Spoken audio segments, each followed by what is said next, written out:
কথা বলি, আপনারা সবাই আমাদের ভাই। জুলাইয়ের সাথে যদি গাদ্দারি করেন, আমার বাপেও আমার বাপ না, ঠিক। আমার মা আমার মা না, আমার সন্তান আমার সন্তান না, ঠিক। আমরা শহীদ পরিবারের সাথে ওয়াদা করেছি, কমপক্ষে 20 জন মা আমাদের মাথায় হাত রেখেছে। শহীদ আবু সাঈদের মা রেখেছে, শহীদ আব্দুল্লাহ বিন জাহিদের মা আমাদের মাথায় হাত রেখেছে। ফাহমিনের মা পরশু এসে বলেছে, বাবা যতদিন আন্দোলন করবা, 2টা ছেলে আল্লাহ দিছে, একটা শহীদ হইছে আর একটা তোমাদের হাতে দিয়ে দিলাম, ও সকল প্রোগ্রামে আসবে, আমিও আসবো। বিচার না কইরা আল্লাহর কসম তোমরা রাস্তা থেকে ছাড়বা না।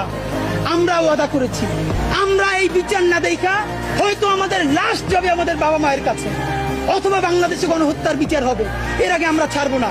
আমাদের এনসিপির ভাইদেরকে জিজ্ঞেস করি, জুলাই জনতাকে নিয়ে তোমরা একটা দল করতে পারো নাই কেন? জবাব দাও। কেন আজকে 2-3টা দল হইতেছে? তোমরা একটা করছো, শুক্রবার আর একটা হবে, পরশু আর একটা হবে, কেন?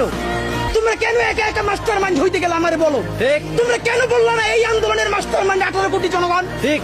তোমরা কেন বলো না এই আন্দোলনের মাস্টার মাইন্ড সেই শহীদ আনাস, ওয়াসিম, মুগ্ধ, সকলে মাস্টার মাইন্ড? আমরা সবাই জুলাইয়ের খাদেম। নতুন শুরু করছে, কতদিন বলে এই আমার ইমাম, কতক্ষণ বলে ও আমার ইমাম, আমরা জানাই নেই।